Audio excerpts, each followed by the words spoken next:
டேடுங்கிறவனுக்கு ஒரு நல்ல ஆர்கியாலஜிஸ்ட் ஆகணுங்கிறது ஆசை. ஒரு டீம்ல இப்போ ஒர்க் பண்ணிட்டு இருக்கான். இவன் எப்படியோ வந்து ஈஜிப்தோட சவப்பெட்டியை கண்டுபிடிச்சிடறான். அதை ஓப்பன் பண்ணும்போது அதுல இருக்கிற சாபத்தினால இவனோட ஃப்ரெண்ட்ஸ் எல்லாருமே வந்து பாதிக்கப்பட்டிருக்காங்க.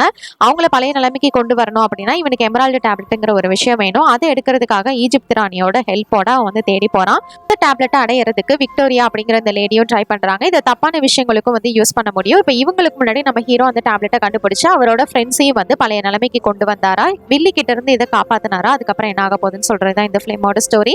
இது 2022 ரிலீஸ் ஆன date the last explorer and the Emerald tablet அப்படிங்கிற அட்வென்ச்சர் காமெடி ஃபிலிம். அதுக்கு முன்னாடி நம்மளோட சேனலை யாரெல்லாம் சப்ஸ்கிரைப் பண்ணலையோ மறக்காம சப்ஸ்கிரைப் பண்ணிக்கோங்க. நீங்க சோஷியல் மீடியாலையும் ஃபாலோ பண்ணலாம். பிரமிடில் ஆர்கியாலஜிஸ்ட் வந்து அவங்களோட ரிசர்ச்சை பண்ணிட்டு இருக்காங்க. இந்த டாக் வந்து நம்ம ஹீரோவோட பெட்டு. இது எப்பயுமே நம்ம ஹீரோ கூட தான் இருக்கும். இவர் தான் நம்ம படத்தோட ஹீரோ. இவரோட பேரு டேடு. ஆர்கியாலஜி டீம் கூட இவர் வந்து இங்க ஒர்க் பண்ணிட்டு இருக்காரு. இங்க இருக்கிற லெட்டர்ஸ் எல்லாம் பார்த்துட்டு இதுல ஏதாவது ஒரு மெசேஜ் இருக்கும் அப்படிங்கிற மாதிரி டேடு சொல்றாரு. ஆனா இவங்க 3 பேரும் டேடை வந்து பயங்கரமா திட்டுறாங்க. ஏன்னா நீ வந்து இதுல ஆர்கியாலஜிஸ்ட்லாம் கிடையாது, சும்மா சாரா சொன்னான்னு உன வந்து சேர்த்துட்டு இருக்கோம் அப்படின்னு சொல்லிட்டு இவங்க தேடி பார்த்துட்டு அந்த மாதிரிலாம் எதுவும் இல்லை, இது சும்மா லெட்டர்ஸ் தான், இதுல வந்து எந்த மெசேஜும் இல்லை அப்படிங்கிற மாதிரி இவங்க வந்து சொல்லிடுறாங்க. ஆனா நம்ம ஹீரோ மட்டும் இதுல ஏதோ ஒரு மெசேஜ் இருக்கு அப்படின்னு சொல்லிட்டு ஒரு பட்டனை பிரஸ் பண்ண அவங்க நின்றுட்டு இருந்தா அந்த இடம் வந்து ஓப்பன் ஆகிருது. நம்ம ஹீரோவும் அவனோட பெட்டும் மட்டும் அதுக்குள்ள விழுந்துடுறாங்க. இப்போ இவன் செத்துட்டாங்கிறது அவகிட்ட யாரு சொல்ல போறா அப்படிங்கிற மாதிரி இவங்க 3 பேரும் மேல நின்று அவனை பார்த்துட்டு இருக்காங்க. ஆடு விழுந்த இடம் வந்துட்டு ஒரு டனல் மாதிரியே போய்கிட்டே இருக்கு. ஒரு வழியா ஒரு இடத்துல வந்து லேண்ட் ஆகிடுறான். இது என்ன இடம் அப்படின்னு பார்க்கும்போது பிரமிட் அப்படியே தலைகீழா இருக்கிற மாதிரி இங்க வந்து தெரியுது அவனுக்கு. அதுக்கு கீழே ஏதோ ஒரு பொருளும் இருக்கு. அந்த இடத்துக்கு வந்து போறதுக்கான ஒரு பிரிட்ஜ் இருக்கு. அந்த பிரிட்ஜ் மூலியமா அந்த இடத்துக்கு போயிட்டு பாக்குறாங்க என்ன இருக்கு அப்படின்னு சொல்லிட்டு. அங்க வந்து எகிப்தோட பெட்டி ஒன்று இருக்கு. அதை பாதுகாக்கிறதுக்காக 2 எலும்பு கூடங்க நின்றுட்டு இருக்கு. எலும்பு பார்த்ததுமே இந்த நாய் வந்து என்ன பண்ணுதுன்னா அதை போயிட்டு நக்க ஆரம்பிக்குது. உடனே அது அந்த எலும்பு கூட இருந்தது அது எல்லாமே வந்து கீழே விழுந்து தனித்தனியா உடஞ்சு போயிருது. மெக்சிகோல எப்படி ஈஜிப்தோட அந்த சவப்பெட்டி வந்தது அப்படின்னு சொல்லிட்டு டேட் வந்து புரியாம இந்த இடத்த வந்து பார்த்துட்டு இருக்கான். அந்த எலும்பு கூடோட கழுத்துல வந்து கோல்டு டாலர் ஒன்று இருந்திருக்கும். அதை வந்து இந்த நாய் வந்து மோப்பம் பிடிச்சிட்டு இருக்குது.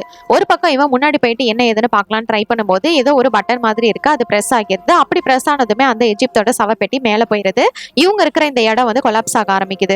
கட்டத்துல இவங்க வந்து பிரிட்ஜும் வந்து உடஞ்சு போயிருது. எப்படியோ அந்த நாய்க்குட்டி இவங்க கிட்டே வந்து வந்துருது. ஆனா இவங்க வந்து எரிக்குழம்புல வந்து மாட்டிக்க போறாங்க. இந்த இடத்துல இருந்து நம்ம தப்பிக்க முடியாதுன்னு நினைச்சிட்டு இருக்கும் போது இப்பதான் ஹீரோயின் கரெக்டா வந்து என்ட்ரி கொடுக்குறா. அவ வந்து இவங்க 2 பேருமே வந்து காப்பாத்தி அங்க இருந்து வெளியில கூட்டிட்டு போயிடுறா. இதுல வந்து மக்கள் தங்குறதுக்காக வந்து டென்ட் போட்டு வச்சிருப்பாங்க. எப்படியோ இவங்க அடிபடாம சேஃபா அந்த டென்ட்லயே வந்து லேண்ட் ஆகிடுறாங்க. நான் வந்து இந்த இடத்துல எஜிப்தோட அந்த சவப்பெட்டியை பார்த்தேன் அப்படின்னு சொல்லிட்டு ஹீரோயின் கிட்டே இவன் சொல்லிட்டு இருக்கான். இவன் பேசிட்டு இருக்கும்போது அந்த பிரமிட் வந்து ஒரு அடி கீழே இறங்கிருது. இப்படி இறங்குனதுமே இவன் கூட இருந்த மத்த ஆர்கியாலஜிஸ்ட் டீம் வந்து பயங்கரமா கோவப்படுறாங்க. இதுக்கப்புறம் உனக்கு இந்த இடத்துல வேலையே கிடையாது அப்படிங்கிற மாதிரி இவனை பயங்கரமா திட்டுறாங்க. இருந்துட்டு நான் வந்து அங்க எஜிப்தோட சவப்பெட்டியை கண்டுபிடிச்சிட்டேன் அப்படிங்கறத சொல்றதுக்கு ட்ரை பண்றான். ஆனா அவங்க வந்து அவனை பேசவே விடல. இதுக்கப்புறம் உனக்கு இந்த இடத்துல இடம் இல்ல, நீ சொன்னதான் இவனை வந்து சேர்த்துக்கிட்டோம் அப்படிங்கிற மாதிரி எல்லாருமே இவங்க வந்து திட்டிட்டு இருக்காங்க. எல்லாம் கேட்டு கோவப்பட்ட டேட் நான் என்னென்ன விஷயங்களை கண்டுபிடிச்சிருக்கேன், நீங்க இப்படி பேசிட்டு இருக்கீங்க அப்படிங்கிற மாதிரி வந்து கோவப்படுறான். ஓ அப்படி நீ என்ன விஷயங்களை கண்டுபிடிச்ச அப்படிங்கிற மாதிரி இவன் கேட்கும்போது பின்னாடி ஹீரோயின் வந்துட்டு கண்ணை வந்து சைகை காமிச்சிடறா. அதெல்லாம் எதுவும் சொல்லாத அப்படின்னு சொல்லிட்டு அதெல்லாம் ஒன்றும் இல்லை, இந்த 2 மாசம் உங்க கூட சுத்தினதுதான் நான் பண்ண பெரிய தப்பு அப்படின்னு சொல்லிட்டு அவங்க இருந்து கிளம்புறான். டேட் வந்து ஹீரோயின் கிட்ட ஃபீல் பண்ணிட்டு இருக்கா. நான் என்னென்ன விஷயங்களை கண்டுபிடிச்சிருக்கேன், தங்க நகரங்களை கண்டுபிடிச்சிருக்கேன், அதுக்கப்புறம் அந்த ராஜாவோட நெக்லஸை கண்டுபிடிச்சேன், ஆனா அதுக்கான அங்கீகாரம் எனக்கு கிடைக்கலன்னு ஃபீல் பண்ணும்போது நானும் வேணா உங்க கூட வரட்டுமா அப்படிங்கிற மாதிரி ஹீரோயின் கேட்கறா. இல்ல அதெல்லாம் வேண்டாம், நானே போயிட்டு பாத்துக்கிறேன். இந்த இடத்துல வந்து இவ்வளவு பெரிய சவப்பெட்டியை நான் கண்டுபிடிச்சிருக்கேன், ஆனா அதை பத்தி அவங்க பெருசா கண்டுக்கவே இல்லை அப்படிங்கிற மாதிரி ஃபீல் பண்ணிட்டு இவங்க கிளம்புறாங்க. இவங்க பேசிட்டு இருக்க எல்லாத்தையுமே இந்த இடத்துல இருந்து ஒருத்த நோட் பண்ணி விக்டோரியான்ற ஒரு லேடிக்கு இன்ஃபார்ம் பண்ணிட்டு இருக்கான். இந்த படத்தோட வில்லி அந்த மாதிரி வச்சுக்கலாம். இதை கேட்டதுமே அவ கையில இருந்த புக்ல வந்து பச்சை கலர்ல இருந்து லைட் வர ஆரம்பிக்குது. வந்து இப்ப ரொம்பவே சோகமா அவனோட வீட்டுக்கு வந்துடுறான். இவன் கூட ஒரு பறவையும் இருக்கு. இவங்க 3 பேரும் எப்பயுமே ஒன்னா தான் இருப்பாங்க. இப்படி வீட்டுக்கு வரும்போது அந்த நாய் வந்து தும்முது. அப்பதான் அந்த டாலர் வந்து அதோட கழுத்துல இருக்கிறதே அவன் பாக்குறான். ஹே நில்லு அப்படிங்கிற மாதிரி அந்த டாகை வந்து துரத்திக்கிட்டே வீட்டுக்குள்ள போறான். அப்படி அவன் வீட்டுக்குள்ள போகும்போது இவனோட ஹவுஸ் ஓனர் அம்மா வந்துட்டு பயங்கரமா இவனை திட்டிட்டு இருக்காங்க. ஏண்டா 1 மாசம் 2 மாசமா நீ வந்து வாடகையும் கொடுக்கல, ஒன்னும் கொடுக்கல, எப்ப பார்த்தாலும் பாட்டை சவுண்டா போட்டுட்டு எங்களை வந்து டார்ச்சர் பண்ணிட்டு இருக்க, கதவை தட்டினாலும் திறக்க மாட்டேங்கிற, என்னதான் நினைச்சிட்டு இருக்கேன்னு பயங்கரமா திட்டிட்டு இருக்காங்க. அப்பதான் அவன் வந்து நான் 3 மாசமா இங்க வீட்டுல இல்லைங்க அப்படிங்கறத சொல்லி புரிய வைக்க ட்ரை பண்றான். ஆனா அது அவன் பேசுறத அவங்க கேட்கற மாதிரியே இல்ல. சரி இதுக்கப்புறம் இந்த பிரச்சனை வராது அப்படின்னு சமாளிச்சுட்டு உள்ள போயிடுறான். உள்ள போய் பார்த்ததுக்கு அப்புறமா தான் தெரியுது இவன் அவன் வீடு மாதிரியே இல்ல, பயங்கர கந்தரகோலமா இருக்கு. யாரும் அது இப்படி பண்ணது அப்படிங்கிற மாதிரி பார்த்துட்டு இருக்கும் போதுதான் பாத்ரூம்ல யாரும் இருக்கிறது அவனுக்கு தெரிய வருது. கரண்ட் இல்லாததுனால கேண்டில் வச்சு ஏத்தி குளிச்சிட்டு இருக்காங்க. இவனும் யாராது அப்படின்னு பயந்துகிட்டே போயிட்டு பார்த்தா இவனோட பழைய ஃப்ரெண்டு எஜிப்து மம்மி. பார்த்ததுமே அந்த மம்மி ரொம்பவே சந்தோஷமா ஹக் பண்ணிக்குது. நீ தானா, நான் வேற யாரோட பயந்துட்டேன் நண்பா அப்படின்னு சொல்லிட்டு இவன் கிட்ட வந்து இங்க இருக்கிற எல்லாத்தையும் காமிச்சிட்டு இருக்குது. என்னடா வீட்டை பண்ணி வச்சிருக்க அப்படின்னு வந்து டேட் கேட்கும்போது, இதெல்லாமே இந்த 2 மாசத்துல நான் வாங்கின திங்ஸ், அந்த தங்க நகரத்துக்கு போறதுக்கு முன்னாடி இங்க வந்துட்டு போலான்னு பார்த்தேன், ஆனா நீ இல்ல, அதனாலதான் இங்கே தங்கிட்டேன் அப்படிங்கிற மாதிரி சொல்லிட்டு இருக்கு. இதெல்லாம் வாங்க உனக்கு ஏது காசு அப்படின்னு இவன் கேட்கும்போது, காசு எதுக்கு, இந்த காடை தேய்ச்சா போதுமே அப்படிங்கிற மாதிரி மம்மி வந்து சொல்லுது. அட பாவி, இதை ஃபுல்லா தேய்ச்சிட்டியா அப்படின்னு சொல்லிட்டு அவன் வந்து பயங்கரமா கோவப்படுறான். பிரமிடு இருந்த பக்கம் நைட்டு வந்து ஒர்க் பண்ணிட்டு இருக்காங்க. நைட்டு வந்து குழியில இருந்து எதையோ ஒண்ணு பெருசா வெளியில எடுக்கிறாங்க. என்னடா அப்படின்னு சொல்லிட்டு ஹீரோயின் போயிட்டு பார்த்துட்டு இருக்கிற ஆர்வமா. அப்பதான் தெரியுது அது ஈஜிப்தோட அந்த சவப்பெட்டி அப்படின்னு சொல்லிட்டு, இதை வந்து நம்ம எப்படியோ கண்டுபிடிச்சிட்டோம் அப்படின்னு இந்த 3 ஆர்கியாலஜிஸ்ட் ரொம்பவே சந்தோஷப்படுறாங்க. ஆனா இதை உண்மையிலே கண்டுபிடிச்சது டேட் தான் அப்படின்னு நம்ம ஹீரோயின் சொல்லும்போது, அவனை பத்தி எல்லாம் இங்க பேசாத, அவனை வேலையை விட்டே தூக்கியாச்சு, இதை நாங்க தான் கண்டுபிடிச்சிருக்கோம் அப்படின்னு சொல்லிட்டு இதுல எழுதி இருக்கிற லெட்டர்ஸ் எல்லாமே என்ன ஏது அப்படிங்கறத இவன் படிச்சிட்டு இருக்கிறான். சவப்பெட்டியை திறக்கிறவங்களுக்கு பெரிய சாபம் இருக்கு அப்படிங்கிற மாதிரி போட்டிருக்கு. இதை கேட்டதுமே அவங்க ஃப்ரெண்ட்ஸ் எல்லாரும் ரொம்பவே பயந்து போயிடுறாங்க. இங்க ஒரு பக்கம் டேட் வந்துட்டு ஆர்கியாலஜி கிளாஸ் வந்து அட்டன் பண்ணிட்டு இருக்கான். அது ரொம்பவே போரிங்கா போயிட்டு இருக்கு. கிளாஸ் முடிச்சுட்டு வெளியில வந்து பார்க்கும்போது தான் தெரியுது ஹீரோயின் இவனுக்கு நிறைய டைம் கால் பண்ணிருக்கா அப்படின்னு சொல்லிட்டு. திருப்பி கால் பண்ணலாம் ட்ரை பண்ணும்போது அன்னோன் நம்பர்ல இருந்து கால் வருது. இவன் அட்டன் பண்ணி பேசுறான். உங்களுக்கு ஆப்போசிட்ல நிக்கிற கார்ல வந்து நீங்க ஏறி வாங்க அப்படிங்கிற மாதிரி சொல்றாங்க. நீங்க வந்து ராங் நம்பருக்கு கால் பண்ணிருக்கீங்க அப்படிங்கிற மாதிரி இவனு வந்து சொல்லிட்டு இருக்கான். நீங்க கண்டுபிடிச்சதெல்லாம் பத்தி எனக்கு தெரியும், நீங்க வந்து பெரிய ஆர்கியாலஜிஸ்ட் ஆகணும் அப்படின்னா நான் சொல்றதை கேளுங்க அப்படிங்கிற மாதிரி சொல்றாங்க. அதுமே அவன் உடனே அந்த கார்ல ஏறி உட்காந்துக்கிறான். அந்த கார்ல இருந்து இவனை ஏத்தி ஏதோ ஒரு இடத்துல போயிட்டு விட்டுறாங்க. அந்த இடத்துல வந்து ஒரு லேடி இருக்காங்க. அவளை பார்த்ததுமே இவன் வந்து பயந்து போயிடுறான். என்னடா ஆளாளுக்கு பயமுடுத்திட்டு இருக்கீங்க அப்படிங்கிற மாதிரி அவன் கேட்கறான். என்னோட பேரு தான் விக்டோரியா, என்னோட பார்த்தாலும் நீங்க பயப்படலாம் தேவையில்லை அப்படிங்கிற மாதிரி இவ சொல்லிட்டு இருக்கா. என்ன எதுக்காக கூப்பிட்டீங்க அப்படின்னு டேட் கேட்கும்போது, நீங்க ஒரு பெரிய ஆர்காலஜிஸ்ட் ஆகணும்ல அப்படின்னு சொல்லிட்டு இவனுக்கு வந்து ஒரு ஸ்டோரியை சொல்ல ஆரம்பிக்கிறா. இந்த ஈஜிப்தை வந்து எல்லாரும் ஆழ்ந்துட்டு வந்துட்டு இருக்கும்போது ஒரு சூரியக்காரன் மட்டும், அதாவது மந்திரவாதி மட்டும் எமரால்டு டேப்லெட் அப்படின்னு சக்தி வாய்ந்த ஒரு விஷயத்தை வந்து உருவாக்குனா. அதை வச்சு அந்த நாட்டோட ராஜா வந்து மற்ற ராஜ்யங்கள் எல்லாத்தையுமே வந்து கைப்பற்றினாரு. ஆனா அதுக்கான அங்கீகாரம் வந்து அவனுக்கு கிடைக்கல. கோவப்பட்ட ஹெர்னஸ் என்ன பண்றான்னா, எப்படியாவது அந்த டேப்லெட்டை தனக்குள்ள வந்து உள் வாங்கிக்கணும், அதோட சக்திகளை நாம பயன்படுத்தணும்னு சொல்லிட்டு ஒரு மேஜிக் புக்கை உருவாக்கி பாதாள உலகத்துல இருந்து மான்ஸ்டர்ஸ் எல்லாத்தையும் வந்து ரிலீஸ் பண்றதுக்கு முயற்சி பண்றான். அந்த எல்லாத்தையும் தெரிஞ்சுக்கிட்ட அந்த ராஜா வந்துட்டு அவனை கரெக்டா அந்த ப்ராசஸை முடிக்கிறதுக்கு முன்னாடியே கைது பண்ணிடுறாரு. அப்புறம் இந்த எமரால்ட் டேப்லெட் யாருக்கும் கிடைக்க கூடாதுன்னு சொல்லிட்டு அதை ஒரு பொக்கிஷமா மறைக்கப்பட்டுட்டாங்க. ஆனா அதை வந்து தேடி கண்டுபிடிக்கிறதுக்காக நிறைய வீரர்கள் வந்து ட்ரை பண்ணாங்க. ஆனா யாராலையுமே முடியல. அந்த பொக்கிஷத்தையும் நெப்போலியன் அப்படிங்கிறவர் வந்து கண்டுபிடிச்சாரு. அதை கண்டுபிடிச்சதுமே அதோட சக்தி வந்து மனித சக்திக்கு அப்பாற்பட்டது அப்படிங்கறத அவர் தெரிஞ்சுக்கிறாரு. இந்த இது வந்து யாருக்குமே கிடைக்க கூடாது, இது வந்து பெரிய ஆபத்து உள்ளது, அதனால இதை வந்து இந்த இடத்துல வச்சுட்டு இது கண்டுபிடிச்சதுக்கான எல்லா தடயங்களையும் அழிச்சிருங்க அப்படிங்கிற மாதிரி அவர் சொல்றாரு. இந்த மாதிரி ஒரு பொக்கிஷத்தை மறைச்செல்லாம் வைக்க கூடாது அப்படின்னு சொல்லிட்டு ஆர்கியாலஜிஸ்ட் டாமினிக் வந்து நினைக்கிறாரு. அவருக்கு வந்து ஒரு மியூசியம் இருக்கு, அந்த மியூசியம்ல தான் அந்த எமரால்டு டேப்லெட் இருக்கு அப்படிங்கிற மாதிரி எல்லா விஷயங்களையும் இவங்க வந்து சொல்லிட்டு இருக்காங்க. உங்களுக்கு எப்படி தெரியும்னு டாடி கேட்கும் போதுதான் என்கிட்ட அந்த டாமினிக்கோட டைரி இருக்கு, இதுலதான் எல்லா டீடைல்ஸுமே இருக்கு அப்படிங்கிற மாதிரி இவ சொல்லிட்டு இருக்கா. சவப்பெட்டியை உங்களால மட்டும்தான் திறக்க முடியும், அதுக்கு அந்த எமரால்டு டேப்லெட்டை வந்து நம்ம எடுத்தாகணும் அப்படிங்கிற மாதிரி அவ சொல்லும் போது இவ டைரிக்கு வெளியில பச்சை கலர்ல ஒரு கல் இருக்கு, அது வந்து ஜொலிக்க ஆரம்பிக்குது. இது எப்படி இருக்கு அப்படின்னு டாடி கேட்கும் போதுதான் இப்போ அந்த சவப்பெட்டியை கண்டுபிடிச்சியோ அப்பையில இருந்து அது இந்த மாதிரி தான் ஜொலிச்சிட்டு இருக்கு அப்படிங்கிற மாதிரி அவ வந்து சொல்றா. கல்லு, அந்த சவப்பெட்டி, இது எல்லாத்துக்குமே ஏதோ ஒரு லிங்க் இருக்கு. அந்த சவப்பெட்டியை உன்னால மட்டும் தான் திறக்க முடியும், உன்னோட நாய் எடுத்துட்டு வந்து டாலரை வச்சுதான் அதை திறக்கணும் அப்படின்னு சொல்லும்போது இதெல்லாம் எப்படி உங்களுக்கு தெரியும் அப்படிங்கிற மாதிரி இவன் கேட்கறான். எனக்கு எல்லாமே தெரியும், நீ மட்டும் இதை நல்லபடியா செஞ்சு முடிச்சுட்ட அப்படின்னா நீ வந்து பெரிய ஆர்காலஜிஸ்டா ரொம்பவே புகழ் பெற்றவனா இந்த உலகத்துல வந்து வாழப்படுவ அப்படிங்கிற மாதிரி சொல்றா. பேசிட்டு வீட்டுக்கு வரும்போது தான் மறுபடியும் ஹீரோயின் வந்து கால் பண்றா. என்ன பண்ணிட்டு இருக்க, ஒழுங்கா டிவியை போட்டு பாரு அப்படிங்கிற மாதிரி சொல்ல இவனு வந்து டிவியை போட்டு பாக்குறான். அந்த எஜிப்தோட சவப்பெட்டியை வந்து இவங்க கண்டுபிடிச்சிட்டாங்க அப்படின்னு சொல்லிட்டு அந்த சவப்பெட்டியை எடுத்துட்டு இப்ப மியூசியம்ல வைக்க போறாங்கன்னு அவனை பத்தி வந்து பெருமையா பேசிட்டு இருக்காங்க இவங்க 3 பேரையும் பத்தியும். அதை கண்டுபிடிச்சது நான் அப்படின்னு சொல்லிட்டு டாட் வந்து சொல்லிட்டு இருக்கா. சரி, அதை ஓபன் பண்றதுக்கு என்கிட்ட ஒரு ஐடியா இருக்கு, அந்த எமரால்டு டேப்லெட் மூலமா அதை ஓபன் பண்ணலாம் அப்படிங்கிற மாதிரி சொல்ல, அதை பத்தி உனக்கு எப்படி தெரியும் அப்படிங்கிற மாதிரி இவ கேட்கறா. எனக்கு வந்து விக்டோரியா தான் சொன்னாங்க அப்படிங்கிற மாதிரி இந்த டாட் வந்து சொல்றான். எனது விக்டோரியாவா, அவ வந்து ரொம்பவே மோசமானவ, எங்கூட கிளாஸ்ல வந்து படிச்சிருக்கா, அவ கூட எல்லாம் பேசாத அப்படிங்கிற மாதிரி ஹீரோயின் சொல்றா. நம்ம டாட் வந்து கேட்கற மாதிரி இல்ல, அவனுக்கு வந்து எப்படியாவது புகழ்பெற்ற ஒரு ஆர்கியாலஜிஸ்டா ஆகணும், அதனால அந்த டாலரை தேடி கண்டுபிடிச்சிட்டு உடனே அந்த மியூசியம்க்கு போயிட்டு எப்படியாவது அதை இது பண்ணணும் அப்படிங்கிற மாதிரி முடிவு பண்றான். இந்த மம்மியும் நானும் வரேன் அப்படின்னு சொல்லுது. நீ ஏற்கனவே பண்ண வரைக்கும் போதும் அப்படின்னு சொல்லிட்டு இவன் மட்டும் அங்கிருந்து கிளம்புறான். ஒர்க் பண்ற செக்யூரிட்டி வந்து ரெஸ்ட் எடுத்துட்டு இருக்காங்க. இந்த சான்ஸை யூஸ் பண்ணி எப்படியாவது உள்ள போயிடலாம் அவனு வந்து உள்ள போகுது. அந்த சவப்பெட்டி இருக்கிற இடத்துக்கு வந்துடுறான். அங்க வந்து ஒரு சின்ன ஹோல் மாதிரி இருக்கு, அதுல இந்த டாலரை பொருத்தணும் அப்படின்னா இது ஓப்பன் ஆயிரும் நினைக்கிறேன் அப்படின்னு வந்து அவன் நினைக்கும் போதே நம்மளை சுத்தி நிறைய மக்கள் வந்து பாராட்டுற மாதிரி அவனுக்கு வந்து தோணுது. சரி, இதை வந்து நம்ம நல்லபடியா செஞ்சு முடிப்போம் அப்படின்னு சொல்லிட்டு அவன் வந்து அந்த டாலரை அதுல வந்து ஃபிக்ஸ் பண்ணிடுறான். டாலரை வச்சதுமே அந்த பெட்டி வந்து ஓப்பன் ஆகிறது. அதுக்குள்ள ஒரு சின்ன மம்மி இருக்கு. இந்த குழந்தை குட்டியை பாக்குறதுக்கு நான் கஷ்டப்பட்டு வந்தேன் அப்படிங்கிற மாதிரி சொல்ல, நானாடா குழந்தை குட்டி அப்படிங்கிற மாதிரி இது வந்து கோவப்பட்டு பேசுது. ஐயோ மன்னிச்சிருங்க மம்மி அப்படிங்கிற மாதிரி இவன் வந்து பயந்து போயிடுறான். அதுக்கப்புறமா தான் பார்த்தா இதுக்கு பின்னாடில இருந்து இவனோட ஃப்ரெண்டு மம்மி வந்து வெளியில வருது. மட்டும் இல்லாம இவனோட டாக், அதுக்கப்புறம் அந்த பறவை எல்லாத்தையுமே இந்த இடத்துக்கு கூட்டிட்டு வந்திருக்கோம். சரி இதுல என்ன இருக்குன்றத நான் போய் பார்த்துட்டு வரேன் அப்படின்னு டேட் வந்து அதுல பொறிக்கப்பட்டிருக்க லெட்டர்ஸை வந்து படிச்சுட்டு இருக்கும் போதே இந்த மம்மி என்ன பண்ணுதுன்னா, ஐயோ இந்த குழந்தை குட்டியை பாவம் இப்படி அடைச்சு வச்சிருக்காங்களே அப்படின்னு சொல்லிட்டு நான் உன்னை ரிலீஸ் பண்றேன் அப்படின்னா அவன் கிட்ட இருக்கிற டூல்ஸை வச்சு அதை வந்து ஓப்பன் பண்ண ட்ரை பண்ணிட்டு இருக்கான். குட்டி மம்மியை என் காரணத்தை கொண்டு ஓப்பன் பண்ணக்கூடாது, அப்படி ஓப்பன் பண்றவங்க சபிக்கப்படுவாங்க அப்படிங்கிற மாதிரி தான் அதுல வந்து எழுதியிருக்கு. கரெக்டா இந்த டைமிங்ல இந்த மம்மி வந்து அதை ஓப்பன் பண்ணிருது. அச்சோ அப்படிங்கிற மாதிரி இவங்க வந்து எல்லாருமே பார்த்துட்டு இருக்காங்க.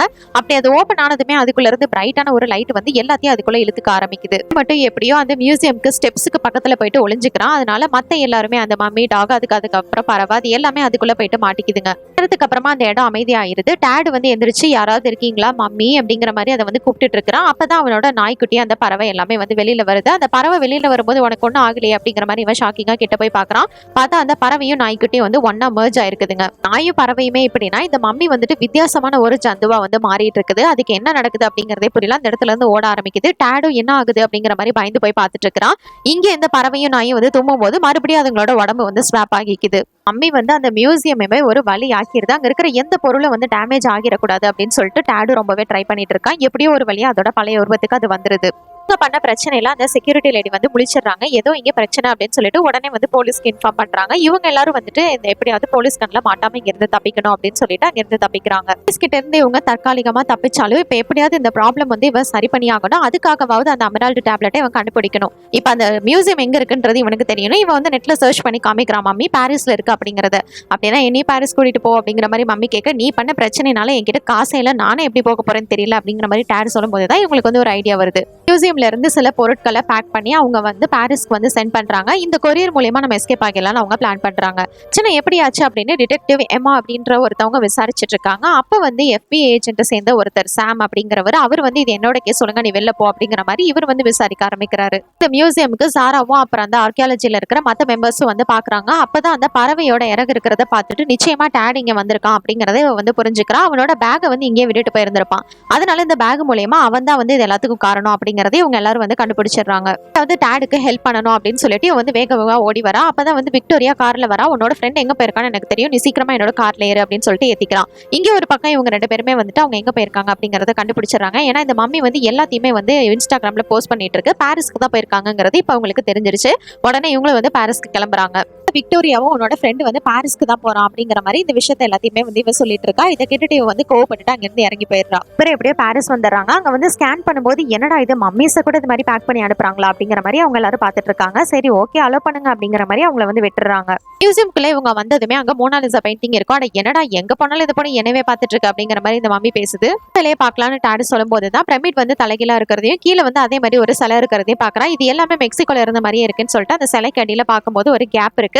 அது வந்து கீழே ரொம்பவே ஆழமா போய்கிட்டு இருக்கு. நம்ம எப்படியாவது இப்ப கீழே போகணும் அப்படின்னு வந்து டாட் சொல்றான். கிட்ட மம்மி ஒரு ஃபயர் எக்ஸ்டிங்விஷர் எடுத்து அந்த சிலையவே உடைக்க ஆரம்பிச்சிருது. இந்த போட்டோ எடுத்து இன்ஸ்டாகிராம்லயே வேற அப்லோட் பண்ணுது. இதனால அங்க பிரச்சனை வந்துருது. இருந்தாலும் கூட அங்க வழி வந்து இவங்களுக்கு கிடைச்சிருச்சு. கீழே வந்து ஸ்டெப்ஸ் மாதிரி போயிட்டு இருக்கு.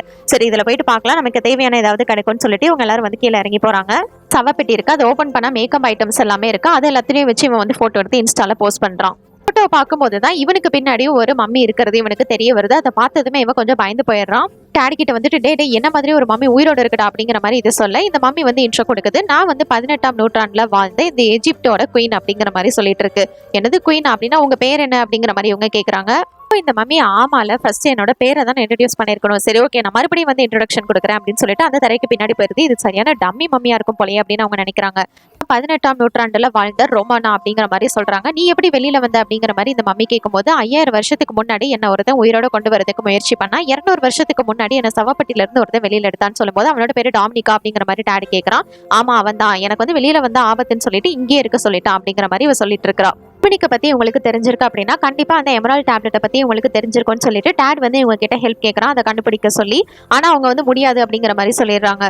அந்த டாகும் பறவையும் கலந்த உருவம் வந்து முன்னாடி வர இவங்க தான் வந்து இவங்க கும்பிட்ட கடவுள்னு நினைச்சா அவங்க வந்து மண்டிடுறாங்க. உங்களோட கடவுளுக்கு இதுதான் வேணும், அந்த எமரால்டு டேப்லெட்டை கண்டுபிடிக்க எங்களுக்கு உதவி பண்ணுங்க அப்படிங்கிற மாதிரி இவன் கேட்கும்போது கரெக்டா அந்த பறவை வந்து தும்ம ஆரம்பிச்சிருது. உடனே அதோட பாடி வந்து ஸ்வாப் ஆகிருது. என்னவே ஏமாத்துறீங்களா அப்படிங்கிற மாதிரி இந்த ராணி வந்து பாக்குறாங்க. நண்பர்களை இந்த சாபத்துல இருந்து நான் விடுவிக்கணும், சீக்கிரம் எங்களுக்கு ஹெல்ப் பண்ணுங்க ப்ளீஸ் அப்படின்னு இவன் கேட்கும்போது தான் அப்படின்னா நம்ம ஒரு டீல் போட்டுக்கலாம், எனக்கு இந்த இடத்துல இருந்து போர் அடிச்சு போச்சு, என்ன வந்து உலக ஃபேமஸ் ஆக்கணும், அப்படி ஆக்குனீங்க அப்படின்னா இந்த டீலுக்கு வந்து ஒத்துக்கிறேன்ற மாதிரி சொல்றாங்க. சரி நீ இவங்களும் பேசிட்டு இருக்கும் போது இந்த இடத்துக்கு வந்து யாரோ வராங்க. யார் அது அப்படின்னு பார்த்தா இவன் அப்லோட் பண்ண அந்த போட்டோஸை ஃபாலோ பண்ணி இங்க வந்து டிடெக்டிவ் அதுக்கப்புறம் அந்த FBI ஆஃபீஸர் எல்லாருமே வந்திருப்பாங்க. பிளேஸ்ல இருந்து தப்பிக்கிறதுக்கு ஒரு டனல் மாதிரி வழி இருக்கும். ஆனா என்னோட பாத்டப் இல்லாம நான் இந்த இடத்துல இருந்து வரமாட்டேன் அப்படிங்கிற மாதிரி அந்த ராணி வந்து சொல்லிடுறாங்க ரொமோனா. அதனால அந்த பாத்டப்ல அவங்கள ஏத்திக்கிட்டு இவங்களும் எல்லாரும் அதுல ஏறிட்டு அந்த டனல் வழியா கிளம்ப ஆரம்பிக்கிறாங்க. டனல்ல இருந்து அந்த பாரிஸ்ல இருக்கிற நதியில வந்து அவங்க குதிச்சிடுறாங்க. அப்பயும் இந்த ஆபீசர்ஸ் வந்து இவங்களை விடுற மாதிரி இல்ல, அவங்களும் ஃபாலோ பண்ணிட்டே தான் வந்துட்டு இருக்காங்க. எப்படியாவது இங்க இருந்து மூவ் பண்ணணும் அப்படின்னு சொல்லிட்டு பக்கத்துல இருக்கிற மோட்டார் வந்து எடுத்து இவனோட அந்த டப்ல வந்து ஃபிக்ஸ் பண்ணிட்டு இதை வந்து மோட்டார் யூஸ் பண்ணி இங்க இருந்து கிளம்புறாங்க. பிடிக்கிறதுக்காக ஸ்பெஷல் ஆபீசர்ஸும் வந்து இவங்களுக்கு ஆப்போசிட்ல வந்துட்டு இருக்காங்க. இந்த இடத்துல இவங்களுக்குள்ள ஒரு பயங்கரமான சேஸ் நடக்குது. இந்த சேஸ்ல இருந்து எப்படியோ அவங்க தப்பிச்சு தனியா வந்துடுறாங்க. சரின்னு இந்த ராணி வந்து இப்ப தனியா போகும்போது ரொமானா நீங்க போட்ட டீல் வந்து மறந்து போச்சா அப்படிங்கிற மாதிரி கேக்குறாரு டாடு. சரி ஓகே நானும் வந்து அதுக்கு ஒத்துக்கிறேன் அப்படின்னு சொல்லிட்டு டீல் போட்டுக்கிறாங்க. எமரால்டு டேப்லெட் வந்து எங்க இருக்கு அப்படிங்கிறது எல்லா டீடைல்ஸுமே ஒரு மேப்ல இருக்கு. அந்த மேப் வந்து நைல் நதி பக்கத்துல இருக்கிற ஒரு பாலைவனத்துல தான் இருக்கு. அதை ஓபன் பண்றதுக்கு நமக்கு ஃபர்ஸ்ட் ஒரு கீ வேணும். அது இந்த மாதிரி பிளேஸ்ல இருக்கு அப்படின்னு சொல்லிட்டு ஒரு இந்த டேப்லெட்டை கண்டுபிடிக்கிறதுக்கு இதெல்லாம் நமக்கு வேணுங்கிற மாதிரி இவங்க எல்லாத்தையும் சொல்றாங்க. நம்ம அடுத்ததான் இந்த இடத்துக்கு போக போறோம் அப்படின்ற மாதிரி இந்த மம்மி வந்து இவங்க எல்லாரும் கூட போட்டோ எடுத்து அதை வந்து இன்ஸ்டால போட்டுருது. போஸ்ட் பண்ண உடனே பத்தியா அதுக்குள்ள ஏமாற்றவங்க என்னோட போஸ்ட் வந்து லைக் பண்ணிருக்காங்க அப்படிங்கிற மாதிரி இது ரொம்பவே சந்தோஷப்படுது. என்னடா சொல்ற அப்படின்னு சொல்லிட்டு இப்பதான் டேட் வந்து அவனோட போனை வாங்கி பாக்குறான். அடப்பா இதெல்லாத்துக்கு நீதான் காரணமா அப்படின்னு சொல்லிட்டு அந்த போனை வந்து தண்ணிக்குள்ள தூக்கி போட்டுறான். ஐயோ என்னோட போன் போச்சு அப்படிங்கிற மாதிரி இந்த மம்மி வந்து பயங்கரமா வந்து மூட் அப்செட் ஆகிறது. இதனால அதோட மான்ஸ்டர் உருவத்துக்கு அது வந்து மாற ஆரம்பிச்சிருது. சமாதானப்படுத்தணும் அப்படின்னா அவனை கூல் பண்ணணும் அப்படிங்கிற மாதிரி ராணி வந்து சொல்றாங்க. இவனை வந்து கூல் பண்றதுக்கு டேடும் வந்து எவ்வளவோ ட்ரை பண்றான், ஆனா முடியல. ரொமானா தான் அவங்க கிட்ட இருக்கிற ஒரு கோழியை வச்சு இதை வந்து என்டர்டைன் பண்றாங்க. அதுவும் வந்து அமைதியாகிறது. அப்படி மான்ஸ்டரா மாறினா அந்த மம்மி வந்துட்டு இப்போ அமைதியாகி ஒரு வழியா அதோட பழைய உருவத்துக்கே வந்துருது. நீ மட்டும் சீக்கிரமா இதெல்லாத்தையும் சரி பண்ணல அப்படின்னா நிரந்தரமாவே உன்னோட ஃப்ரெண்ட்ஸ் வந்து இதே மாதிரி இருக்க வேண்டியதா அப்படிங்கிற மாதிரி இந்த ரொமானா வந்து டேட் கிட்ட சொல்றாங்க. அதுக்கப்புறம் போலீஸ் ஆஃபீஸர்ஸ் எல்லாருமே வந்து இப்ப பாரிஸ்க்கு தான் வந்திருக்காங்க. இந்த மியூசியம்ல பார்க்கும்போது இந்த மோனாலிசாவோட பிக்சரை இந்த மாதிரி மாத்தினதுக்கு நிச்சயமா அவனை நம்ம சும்மா விடக்கூடாது அப்படின்னு சொல்லிட்டு அங்க இருக்கிற ரிப்போர்ட்டர்ஸ் எல்லாத்தையுமே வந்து டேட பயங்கரமா கிழிச்சிட்டு இருக்காங்க. இதுக்கு முன்னாடி இருந்த பிளேஸ்ல வந்து பார்க்கும்போது இவளுக்கு வந்து ஏதோ ஒரு வித்தியாசமான புக்கு கிடைக்குது. அதுல ஒரு சிம்பிள் இருக்கு. இந்த சிம்பிள் எனக்கு தெரியும் அப்படின்ற மாதிரி விக்டோரியா வந்து சொல்றான். ஆனா அவ வச்சிருந்த டைரியிலையும் அதே மாதிரி ஒரு சிம்பிள் இருக்கும். இதை பார்த்துட்டு இருக்கும் போதே அவங்க வந்து பட்டனை வந்து பிரஸ் பண்றாங்க. கீழே வந்து ஏதோ ஒன்று ஓப்பன் ஆகுது. அதுல வந்து ஒரு மேப்பும் இருக்கு.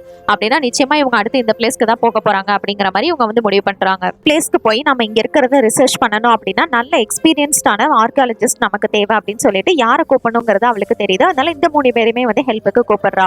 ரொமோனா அதுக்கப்புறம் இவங்க எல்லாருமா சேர்ந்து அந்த பாலைவனத்துக்கு பக்கத்துல வந்து போயிட்டு இருக்காங்க. ஆனா உங்களை பத்தி ஏன் யாருக்கும் தெரியல அப்படின்னு டேட் கேட்கும் போதுதான் நான் வந்து ராணியாகி 3 நாள் மட்டும் தான் உயிரோட இருந்தேன். அதுக்கப்புறம் என்னோட வளர்ப்பு பையனை வந்துட்டு என்ன கொண்டுட்டான். அதனாலதான் என்னை பத்தி யாருக்கும் தெரியல அப்படிங்கிற மாதிரி அவங்களோட சோக கதையை சொல்லிட்டு இருக்காங்க. வந்ததுமே நீ போயிட்டு உள்ள அந்த சாவியை பார்த்து எடுத்துட்டு வா அப்படின்னு சொல்லிட்டு டேடை மட்டும் தனியா அனுப்பிட்டு இவங்க எல்லாரும் வெளியிலே வந்து வெயிட் பண்ணிட்டு இருக்காங்க. உள்ள இறங்கி பார்க்கும்போது உள்ள ஒரு பெட்டகம் இருக்கு. அவனுக்கு தேவையான கீ கிடைக்கும்னு பார்த்தா உள்ள வேற ஏதோ ஒன்று இருக்கு. இங்க ஒரு பக்கம் ஹீரோயின் அதுக்கப்புறம் அவங்களோட அந்த ஆர்கியாலஜி டீம் எல்லாருமே இந்த இடத்த தேடி வந்துடுறாங்க. இந்த இடம் தான் கரெக்டா அப்படிங்கிற மாதிரி நம்ம ஹீரோயினும் வந்து கேட்கறா. இது கரெக்டான பிளேஸ் தான் வந்துடுறாங்க. இவன் கிட்ட வந்து ஒரு பிரமிட் ஷேப்ல கிளாஸ் மட்டும் தான் கிடைச்சிருக்கு. இதை வச்சு என்ன பண்றதுன்னு வெளியில வந்து பார்க்கும்போது அவங்க 2 பேரும் மாட்டிக்கிட்டாங்க. என்னன்னு பார்த்தா அந்த இடத்துல வந்து எல்லா ஆபீசர்ஸும் வந்திருப்பாங்க. பார்த்ததுமே இந்த சாம் வந்துட்டு அவனை ஷூட் பண்றதுக்கு ஆர்டர் கொடுக்குறாரு. உடனே அங்க இருக்கிற ஆபீசர்ஸும் ஷூட் பண்ண ஆரம்பிக்கிறாங்க. இவங்க எல்லாரும் வந்து அவங்க கிட்ட இருந்து தப்பிச்சு ஓடி போயிட்டு ஒளிஞ்சுக்கிறாங்க. ஆனா எதுக்காக இந்த மாதிரி ஷூட்டிங் ஆர்டர் கொடுக்குறீங்க, வெயிட் பண்ணுங்க, ஸ்டாப் பண்ணுங்க அப்படிங்கிற மாதிரி ஏமா சொல்லும் போது இவன் வந்து காதுலே கத்திட்டு இருக்கிறான். அதோ ஸ்பீக்கரை வச்சு இந்த மாதிரி மோனாலிசா பெயிண்டிங் வந்து நாஸ்தி பண்ணிருக்கான், அவனை வந்து சும்மா விட சொல்றியா அப்படிங்கிற மாதிரி கத்திட்டு இருக்கிறான். எப்படி இங்க இருந்து தப்பிக்க போறோம் அப்படின்னு வந்து மம்மி கேட்டுட்டு இருக்கும்போது டேட் வந்து பயங்கரமா கோவப்படுறான். இதை மட்டும் நீ அப்லோட் பண்ணாம இருந்தீங்கன்னா இந்த இடத்த அவங்க கண்டுபிடிச்சிருக்கவே மாட்டாங்க. இது எல்லாத்துக்கும் காரணம் நீ தான் கோவப்படும் போது அவனோட ஃபேஸ் வந்து மான்ஸ்டரா மாற ஆரம்பிக்குது. இதை பார்த்ததுமே இந்த ரொவானாக்கு வந்துட்டு ஒரு ஐடியா வருது. இதை வச்சு நம்ம இங்க இருந்து எஸ்கேப் ஆகிடலாம் அப்படின்னு சொல்லிட்டு அவனை வந்து முழுசா ஒரு மான்ஸ்டரா மாத்திடுறாங்க. என்ன நடந்துட்டு இருக்குன்னு புரியாம எமாவும் சாமும் வந்து பாத்துட்டு இருக்காங்க. இது முழுசா இந்த மம்மி வந்துட்டு ஒரு மான்ஸ்டரா மாறினதுமே அங்கிருந்து வந்து அது பறக்க ஆரம்பிக்குது. இது என்ன அப்படிங்கிற மாதிரி அவங்க ஷாக்கிங்கா பார்க்கும்போது அது மேலேயே இவங்க 2 பேர் ஏறி குதிச்சு அந்த இடத்துல இருந்து எஸ்கேப் ஆகிடுறாங்க. இங்க வந்ததுமே நம்ம கரெக்டான பிளேஸ்க்கு தான் வந்திருக்கோமா, இந்த பிளேஸ்ல யாருமே இல்லையே அப்படின்னு கேட்கும்போது இல்ல நம்ம கரெக்டான இடத்துக்கு தான் வந்திருக்கோம், பாரு இந்த டைரியில இருக்கிற கல்லு இதுக்கு முன்னாடியை விட இப்ப இன்னும் பிரம்மாண்டமா ஜொலிக்குது அப்படிங்கிற மாதிரி சொல்றா விக்டோரியா. டைரியை வந்து ஜொலிக்க ஜொலிக்க இங்கே வந்து நம்ம மம்மியோட சக்தி வந்து ரொம்பவே வீக் ஆயிட்டு இருக்கு. ஒரு கட்டத்துக்கு மேல அதால வந்து இப்ப பறக்க முடியல, ரொம்ப வீக் ஆகி கீழே விழுந்துருது. அதுக்கப்புறம் அந்த ஆர்கியாலஜிஸ்ட் விக்டோரியா எல்லாருமே வந்து இதுக்குள்ள போயிடுறாங்க. உள்ள போனதுமே இங்க பெருசா எதுவுமே இல்லையே அப்படிங்கிற மாதிரி பாத்துட்டு இருக்காங்க. ஜாரா மட்டும் ஒரு இடத்த பாத்துட்டு இருக்கிறா. அந்த இடத்துல ஏதோ ஒண்ணு இருக்கிற மாதிரி இருக்கு. ஓ பேச்சு கேட்டு ஒண்ணும் இல்லாத இந்த இடத்துக்கு வந்த மாதிரி எங்களை சொல்லணும் அப்படின்னு சொல்லிட்டு அந்த ஆர்கியாலஜிஸ்ட் திட்டிட்டு வெளியில வந்துடுறாங்க. எல்லாரும் இந்த இடத்துல இருக்காங்க. இப்ப நம்ம எப்படி உள்ள போறது அப்படின்னு சொல்லிட்டு டேடுக்கு வந்து இந்த இடத்துல ஒரு ஐடியா வருது. அதை வந்து ஃபாலோ பண்றாங்க. பிளானே இந்த குயினை வச்சுதான் இவங்க வந்து பிளான் போட்டிருக்காங்க. இப்ப இந்த ஆர்கியாலஜி டீம் இருக்கிற பக்கம் ஒரு ஒட்டகம் வந்துட்டு இருக்கு. இங்க எதுக்கு ஒட்டகம் வருது அப்படின்னு சொல்லிட்டு இவங்க எல்லாரும் வந்து புரியாம பாத்துட்டு இருக்காங்க. அங்கிருந்து ஒருத்தன் வந்து இறங்குறான். இவன் வேற யாரும் கிடையாது, மம்மி தான். மாறு விஷயத்துல இருக்கான். எனக்கு வந்து ஒரு புதையல் கிடைச்சது அப்படின்னு சொல்லிட்டு ஒரு டேபிள் மேல இருந்த எல்லாத்தையும் தள்ளி விட்டுட்டு அந்த புதையலை வந்து வைக்கிறான். அதை ஓபன் பண்ணி காட்டும் போது அது வந்து எஜிப்தோட ராணியோட அந்த சிலை. சிலையை பார்த்ததுமே அவங்க க்ளீன் பண்ண ஆரம்பிக்கிறாங்க. இந்த சான்ஸை யூஸ் பண்ணி இவங்கள டைவர்ட் பண்ணியாச்சு. இப்போ டேட் வந்து சக்ஸஸ்ஃபுல்லா இதுக்குள்ள போயிடுறான். இதுக்குள்ள போனதுமே அவனுக்கு என்ன பண்றதுன்னு புரியல. எப்படி அந்த மேப்பை கண்டுபிடிக்கிறது அப்படின்னு சொல்லிட்டு பார்த்துட்டு இருக்கிறான். அப்பதான் இந்த இடத்துல யாரும் இருக்கிற மாதிரி இருக்கு. அது வேற யாரும் கிடையாது, ஜாரா தான். மீட் பண்ணதுல அவனுக்கு ரொம்பவே சந்தோஷம். அவன் கையில இருக்கிற பிரமிடை வந்து எந்த இடத்துல வைக்கணும் அப்படிங்கறது அவனுக்கு கரெக்டா தெரியுது. அந்த இடத்துல வச்சதுமே அந்த மலையில இருக்கிற ஒரு பெரிய இது வந்துட்டு ஒரு மேப் மாதிரி எங்க வந்து போகணும், என்ன பண்ணணும் அப்படிங்கிற ஃபுல் டீடைல்ஸ் வந்து வருது. எல்லாத்தையுமே வெளியில இருந்து விக்டோரியா வந்து நோட் பண்ணிடுறா. இதுக்கப்புறமா ஜாரா வந்துட்டு நம்ம டேடி கிட்ட நீ எவ்வளவு பெரிய விஷயத்த கண்டுபிடிச்சிருக்க தெரியுமா, இந்த வரலாற்றுல நீ வந்து இடம் பட போற அப்படிங்கிற மாதிரி சொல்லிட்டு இருக்கிறா. இப்ப அங்கிருந்து வெளியில வந்துட்டு நான் எவ்வளவு பெரிய விஷயத்த கண்டுபிடிச்சிருக்கேன்னு பாருங்கன்னு சொல்லும்போது கண்டுபிடிச்சிட்டியா அப்படிங்கிற மாதிரி இந்த மம்மியும் கேக்குது. எனது நீ அவனோட ஆளா, இப்ப இவ்வளவு நேரம் என்ன ஏமாத்திட்டு இருந்தீங்களா அப்படிங்கிற மாதிரி வந்து கேக்குறான் இவன். இவ்வளவு பெரிய விஷயத்த கண்டுபிடிச்சிருக்கான்னு வந்து பாருங்கன்னு சொல்லிட்டு ஹீரோயின் வந்து கூட்டிட்டு போறாங்க. பரவாயில்லையே இந்த மேப்பையே நீ கண்டுபிடிச்சிட்டான்னு பாத்துட்டு இருக்கும்போது மம்மி வந்து ரொம்பவே வீக் ஆயிட்டு இருக்கான். வெளியில போலான்னு ட்ரை பண்ணும்போது விக்டோரியாவும் அவனோட செக்யூரிட்டி இங்க வந்துடுறாங்க. எனக்கு தேவையான டீடைல்ஸ் எல்லாமே கிடைச்சிருச்சு, நீங்க இங்க இருந்து எங்கேயும் போக முடியாது, இங்கே இருந்து சாக போறீங்க அப்படின்னு சொல்லிட்டு இவங்க இருந்து கிளம்புறா. இப்படி பேசும்போது அவளோட கண்ணு வந்து பச்சை கலர்ல மாறுது. இதை பார்த்ததுமே அவ வந்து அந்த கல்லுக்கு வந்து அடிமையாகிட்டு இருக்கா அப்படிங்கிறது வந்து தெரிய வருது. அந்த கல்லு தான் இவளை வந்து இவ்வளவு நல்லா கண்ட்ரோல் பண்ணிட்டு இருந்திருக்கு. எஸ்கேப் ஆகிறதுக்கு இருக்கிற ஒரே ஒரு வழியையும் அவ வந்து மூடிட்டு போயிடுறா. இப்ப இங்க இருந்து நம்ம எப்படி தப்பிக்கிறதுன்னு இவங்க பேசிட்டு இருக்கும் போதுதான் வெளியில தான் இந்த ராணி இருக்காங்க அப்படிங்கறத அவ வந்து மறந்துடுறா. வரும்போது மறுபடியும் இவங்க வந்து செத்தது மாதிரியே நடிச்சிடுறாங்க. நான் வந்து அந்த பிளேஸ்க்கு போக போறேன்னு சொல்லிட்டு அந்த செக்யூரிட்டியை விட்டுட்டு அவங்க மட்டும் பைக்ல ஏறி கிளம்புறாங்க. இங்க ஒரு பக்கம் இவங்க அந்த கல் எல்லாத்தையுமே வந்து எடுத்துட்டு இருக்காங்க. கடைசி கல்லை எடுத்ததுக்கு அப்புறம் பார்த்தா அவங்க வந்து ஆபீசர்ஸ் கரெக்டா இவங்களுக்காக வெயிட் பண்ணிட்டு இருக்காங்க. இதை பார்த்ததுமே டேடுக்கு வந்து ஐயோ மாட்டணும்டா அப்படிங்கிற மாதிரி ஆயிருது. உள்ள இருக்கிற எல்லாத்தையுமே அரெஸ்ட் பண்ணி இவங்க வந்து கூட்டிட்டு போறாங்க. ஹீரோயினும் இந்த குயினும் வந்து ஒரே வண்டியில வந்து வந்துட்டு இருக்காங்க. அப்பதான் நீங்க வந்து ரொமானா தானே அப்படிங்கிற மாதிரி இவ கிட்ட வந்து அவ கேட்கறா. என்னது என்ன பத்தி ஒருத்தர் தெரிஞ்சு வச்சிருக்காங்களா அப்படின்னு சொல்லிட்டு இதை கேட்டதுமே ரொமானாக்கு ரொம்பவே சந்தோஷமாகிறது. போயிட்டு ஹீரோயினை கட்டி பிடிச்சிக்கிறாங்க. வந்து மயக்கத்துல இருந்து இப்பதான் முழிக்கிறான். இது எல்லாத்துக்கும் காரணம் நான் தான், என்னாலதான் இவ்வளவு பெரிய பிரச்சனை வந்துருச்சு, நீங்க எல்லாம் இங்க இருந்து தப்பிச்சு போயிருங்க அப்படிங்கிற மாதிரி உங்களை பார்த்து வந்து சொல்லிட்டு இருக்கான். தான் வந்து மம்மி சொல்லுது, என்ன கண்டுபிடிச்சது நீ தாண்டா, நீ வந்து ஒரு பெரிய ஆர்காலஜிஸ்ட் தான், அதுவும் ரொம்பவே நல்லவன் அப்படிங்கிற மாதிரி சொல்ல இவனுக்குள்ளே வந்து ஒரு நம்பிக்கை வருது. இப்போ மம்மி வேற ரொம்பவே வீக்கா இருக்கு, இது எல்லாத்தையும் காப்பாத்தி ஆகணும். எப்பயும் போல இவங்களோட பிளானை வந்து சக்சஸ் பண்றாங்க. இந்த மம்மியை வந்து மான்ஸ்டரா மாத்துறாங்க. இவங்க 3 பேர் ஆபீசர் கிட்ட அவங்களுக்கு எங்களுக்கு எந்த சம்பந்தம் இல்லைன்னு பேசிட்டு வந்துட்டு இருக்கும் போது அந்த வேன்குள்ள இருந்து ஒரு கோழி பொம்மை இவங்களோட கார் மேல வந்து விழுகுது. அதை பார்த்ததுமே அவ்வளவுதான், அந்த மான்ஸ்டர் வந்து தெரிச்சுக்கிட்டு வெளியில வந்துருது. மான்ஸ்டரை பார்த்ததுமே இந்த வண்டியில விட்டுட்டு எல்லாரும் வந்து இறங்கி ஓட ஆரம்பிச்சிடுறாங்க. அவங்களுக்கு உயிர் தப்பிச்சா போதும். இப்ப இந்த வண்டியை இவங்க 2 பேரும் வந்து டேக் ஓவர் பண்ணிக்கிறாங்க. இந்த மான்ஸ்டரையும் வந்து அவங்க கரெக்டா காப்பாத்திடுறாங்க. வாங்க ராணி, உங்களோட உதவி எனக்கு நிச்சயமா தேவை அப்படின்னு சொல்லிட்டு டேடு கூப்பிடும் போது இல்ல, இதுக்கப்புறமாவது நான் இந்த உலகத்துல ஃபேமஸ் ஆகணும், அதனால நீங்க வந்து போயிட்டு வாங்க அப்படிங்கிற மாதிரி அவங்க சொல்லிடுறாங்க. விக்டோரியா அந்த பிளேஸ்க்கு அவளோட 2 வீலர்ல வந்துட்டு அவ வந்து உள்ள போக ஆரம்பிக்கிறா. அவ உள்ள போக போக அந்த கல்லோட சக்தி இவ்வளவு ஆட்டோமேட்டிக்கா வந்து இழுக்க ஆரம்பிக்குது. அவளோட டைரியில இருக்கிற அந்த சின்ன கல்லு வந்து அங்க இருக்கிற ஒரு பில்டிங்கோட போய் ஒட்டி அங்க வந்து பெரிய போர்ட்டல் மாதிரி ஒண்ணு வந்து ஓபன் ஆகுது. இந்த இடத்துக்குள்ள அவ வந்து போறதுக்கு ட்ரை பண்ணும்போது கரெக்டா இவளோட ஃப்ரெண்ட்ஸ் எல்லாரும் அங்க வந்துடுறாங்க. அதாவது நம்ம ஹீரோயின், அதுக்கப்புறம் டேடா, அவங்க எல்லாருமே இங்க வந்துடுறாங்க. விக்டோரியா, அது நீயே கிடையாது, ஒன்னு அந்த கல்லு தான் வந்து கட்டுப்படுத்திட்டு இருக்குது, அதனால இதுல இருந்து வெளியில வா அப்படின்னு சொல்லிட்டு டேட் வந்து அவளை வெளியில கொண்டு வரதுக்கு எவ்வளவோ முயற்சி பண்றான். ஆனா அவ வந்து அதெல்லாம் எதுவுமே காதுல வாங்கிக்கிற மாதிரி இல்ல. அந்த இடத்துக்குள்ள அவ போயிடுறா. அந்த பிளேஸ்க்குள்ள போனதுமே அது வந்து ஆட்டோமேட்டிக்கா மூட ஆரம்பிக்குது. உடனே இவங்களும் வந்து சீக்கிரமா அந்த இடத்துக்குள்ள போயிடுறாங்க. இப்ப மம்மி வந்து இருக்க ரொம்பவே வீக் ஆயிட்டு இருக்கு. போய் அவளை எப்படி வந்து தடுக்கிறது அப்படின்னு சொல்லிட்டு இவங்க பேசிட்டு இருக்காங்க. அந்த கேப்ல அவ வந்து எமரால்ட் டேப்லெட்டை வந்து கண்டுபிடிச்சிடுறா. டேப்லெட்டோட சக்தியை பயன்படுத்தி கீழே வந்து போர்ட்டலை வந்து அவ ஓபன் பண்றா. பாதாள லோகத்தோட போர்ட்டலை வந்து அவ ஓபன் பண்ணிடுறா. அதுக்குள்ள இருந்து இப்ப மான்ஸ்டரும் வந்து வெளியில வருது. உண்மையையும் வந்து இவ முழு மான்ஸ்டரா வந்து மாத்திடுறா. அதனால ஹீரோயினியே இப்ப வந்து அது துரத்த ஆரம்பிக்குது. போர்ட்டல் வழியா கொஞ்சம் கொஞ்சமா அந்த மான்ஸ்டர் வேற வெளியில வந்துட்டு இருக்கு. ஒரு பக்கம் இந்த மம்மி உருவத்துல இருக்கிற மான்ஸ்டர் வந்து இவங்க 2 பேரும் கொல்ல வரும்போது கரெக்டா அந்த இடத்துக்கு இந்த குயின் வந்து வந்துடுறாங்க. அந்த கோழி பொம்மையை வச்சு அவனை எப்படியாவது டைவர்ட் பண்ணலாம் அப்படின்னு பாக்குறாங்க. அதை தூக்கி போட்டு இதானே வேணும், போய் எடுத்துக்கோ அப்படிங்கிற மாதிரி சொல்றாங்க. எனக்கு அதெல்லாம் வேணா, நீ தான் வேணும் அப்படின்னு சொல்லிட்டு அந்த குயினியே இது வந்து துரத்த ஆரம்பிச்சிருது. ஐயோ இதென்ன நம்ம பக்கம் திரும்பிடுச்சு அப்படின்னு சொல்லிட்டு இந்த குயின் வந்து அங்க இருந்து வேகமா ஓட ஆரம்பிக்கிறாங்க. ஹீரோயினும் சேர்ந்து எப்படியாவது மம்மியை தடுக்கணும் அப்படின்னு சொல்லிட்டு அதை வந்து அங்கிருந்து ஸ்டாப் பண்றதுக்காக ஒரு பெரிய பாறை இதை வந்து தள்ளி விட்டுறாங்க. அதனால அது அந்த இடத்துல ஸ்டக் ஆகிறது. இங்க போர்ட்டல் மூலியமா இந்த மான்ஸ்டர்ஸ் எல்லாம் வர வெளியில வந்துட்டு இருக்கு. அந்த மம்மி கீழே விழுந்ததுல இந்த விக்டோரியாவும் கீழே விழுந்துடுறா. அவ கையில இருந்த டேப்லெட்டும் வந்து கீழே விழுந்துருது. டேப்லெட் அவ கையில இருந்து விழுந்ததுக்கு அப்புறமா தான் இவ வந்து அவளோட சுயநலத்துக்கே வரா. அப்படி வந்ததுக்கு அப்புறமா தான் இவ கூட போயிட்டு அவ ஹீரோயின் பேசிட்டு இருக்கா. இப்ப இதை எப்படியாவது பிடிக்கணும் அப்படின்னு சொல்லிட்டு இந்த பறவை வந்து ட்ரை பண்ணுது. இடத்துல மம்மி வந்து டேட தாக்குறதுக்கு வரும்போது இந்த பறவை அந்த எமரால்டு டேப்லெட்டை எடுத்துட்டு வந்து நம்ம ஹீரோ கிட்ட கொடுத்துருது. இதை வச்சு இதை கண்ட்ரோல் பண்ண முடியும் அப்படின்னு வந்து அவ பார்க்கும்போது அதை வந்து கண்ட்ரோல் பண்ண நினைக்கிறான். அப்ப அந்த மான்ஸ்டர் வந்து அந்த இதுக்குள்ளே விழுந்துருது, போர்ட்டலுக்குள்ளேயே. இதனால அந்த போர்ட்டலும் வந்து அங்கேயே க்ளோஸ் ஆகிருது. பார்த்த டேட் வந்து பயங்கர ஷாக் ஆகிடுறான். இவனோட ஃப்ரெண்டு மம்மியை வந்து இவன் இழந்துட்டான் அப்படின்னு சொல்லிட்டு அங்க இருக்கிறவங்க எல்லாரும் இவனை சமாதானப்படுத்தி அங்க இருந்து கூட்டிட்டு போறாங்க. இது நடந்து கொஞ்ச நாள் ஆயிடுச்சு. இப்ப வந்து இவனுக்கு பாராட்டு விழா வைக்கிறாங்க. இவ்வளவு பெரிய விஷயத்த இவன் வந்து தனியா கண்டுபிடிச்சிருக்காங்க. அதனால இவன் நினைச்ச மாதிரியே வந்து எல்லாரும் வந்து இவனை பாராட்ட ஆரம்பிக்கிறாங்க. இவனுக்காக வேண்டாலதான் இது. இவனுக்கு வந்து அவார்ட்லாம் கூட கொடுக்குறாங்க. சரி, அவங்க ஹீரோயின் அதுக்கப்புறம் விக்டோரியா அவங்களாம் எங்க அப்படிங்கிற மாதிரி இவன் கேட்கும்போது அவங்கள பத்திலாம் இப்ப எதுக்கு அப்படிங்கிற மாதிரி இந்த 3 பேரும் சமாளிக்கிறாங்க. அப்ப மம்மி அப்படின்னு கேட்கும்போது அவன் தான் அந்த குழியில விழுந்து இறந்து போயிட்டானே, இதுக்கப்புறம் திருப்பி எல்லாம் வரமாட்டான் அப்படிங்கிற மாதிரி சொல்றாங்க. ஆனா இந்த இடத்துல ஏதோ ஒண்ணு தப்பா இருக்கு அப்படிங்கிறது டேடுக்கு வந்து புரியுது. நினைச்ச மாதிரி இது எதுவுமே வந்து உண்மை கிடையாது. அந்த எமரால்டு டேப்லெட் இவனை வந்து கண்ட்ரோல் பண்ண ஆரம்பிச்சிருச்சு. அதனாலதான் இவனுக்கு பிடிச்ச விஷயங்களை அவனோட கண்ணுக்கு எதிராக காமிச்சிட்டு இருந்திருக்கு. இப்ப இவனை நோக்கி தான் இந்த மம்மி வந்து வந்துட்டு இருக்கு. புரிஞ்சுக்கிட்ட டேடு வந்து இதுக்கப்புறம் இது இருந்தா தானே இவ்வளவு பிரச்சனைகள் வரும் அப்படின்னு சொல்லிட்டு அதை உடச்சு அந்த போர்ட்டலுக்குள்ளே போட்டுருனா. அதனால அந்த மான்ஸ்டரோட அந்த இது வந்து போர்ட்டலும் வந்து க்ளோஸ் ஆகிருது. மாதிரி செஞ்சதுனால அந்த சாபம் நீங்கி எல்லாருமே தனித்தனியா மறுபடியும் வந்து ஒரிஜினல் ஃபார்முக்கு வந்துடுறாங்க. இதை பார்த்ததும் எல்லாரும் ரொம்பவே சந்தோஷப்படுறாங்க. மாதிரி ஒரு டிசாஸ்டர் நடந்ததுனால இந்த இடமே இப்ப வந்து அழிய ஆரம்பிக்குது. சீக்கிரமா இங்க இருந்து வெளியில வரணும்னு சொல்லிட்டு எல்லாரும் அங்க இருந்து எஸ்கேப் ஆகி வெளியில வந்துடுறாங்க. இவங்க வெளியில வந்து பார்க்கும்போது அந்த பிரமிட் வந்து மறுபடியும் ஒரு அடி கீழே இறங்கிருது. மட்டும் இப்ப போன் இருந்ததுன்னா இது எல்லாத்தையும் இன்ஸ்டால போட்டிருப்பேன் அப்படிங்கிற மாதிரி இந்த மம்மி வந்து சொல்லுது. இதெல்லாம் கேட்டுட்டு ஹீரோ கோவப்படுவான் அப்படின்னு பார்த்தா போயிட்டு அதை வந்து ஹக் பண்ணிக்கிறான். விக்டோரியாவையும் நம்ம ஹீரோயின் வந்துட்டு ஹக் பண்ணிக்கிறான். இதெல்லாம் பார்த்து இந்த குயின் வந்துட்டு நிறைய சோல்ஜர்ஸ் இருந்தாங்கன்னா எங்களுக்கு மண்டி போட்டு வந்து பெருமைப்படுத்திருப்பாங்க அப்படிங்கிற மாதிரி வந்து சொல்லிட்டு இருக்கா. இதை கேட்டுதான் அங்க இருக்கிற எல்லாரும் இவங்களை வந்து கட்டி பிடிச்சிக்கிறாங்க. இது வந்து அவங்களுக்கு ரொம்பவே பிடிச்சிருக்கு. இப்ப எங்க இருக்காங்கன்றத கண்டுபிடிச்சு கரெக்டா இந்த ஆபீசர் வந்து அங்கேயும் வந்துட்டு உன்னை நான் அரெஸ்ட் பண்ணாம விட மாட்டேன் அப்படிங்கிற மாதிரி கத்திட்டு இருக்கிறான். அப்ப ஏமா தான் வந்துட்டு அவனை நாக் அவுட் பண்ணிட்டு மேல உன் மேல எந்த தப்பும் இல்லை அப்படிங்கறத பத்தி சொல்றாங்க. இது எல்லாத்துக்கும் காரணம் இவங்க 3 பேரும் தான். அவன் பண்ண சாதனைகள் எல்லாத்தையுமே வந்து இவங்க அந்த ஆபீசர் கிட்ட சொல்லியிருப்பாங்க. அதனால இப்ப டேடு மேல எந்த குற்றமும் இல்லை. இவங்க எல்லாரும் அங்க இருந்து சந்தோஷமா வந்து வீட்டுக்கு கிளம்புறாங்க. இதோட இந்த படத்தோட கதையை முடிச்சிருக்காங்க. இந்த படத்தை பத்தி நீங்க என்ன நினைக்கிறீங்க என்னோட கமெண்ட் செக்ஷன்ல ஷேர் பண்ணிக்கோங்க. இது மாதிரி வேற ஏதாவது படத்தை பத்தியோ சீரிஸை பத்தியோ நான் பேசணும்னு நினைச்சாலும் மறக்காம கமெண்ட் செக்ஷன் லீவ் பண்ணுங்க. Until then Tata bye from உங்கள் தமிழ் பொண்ணு.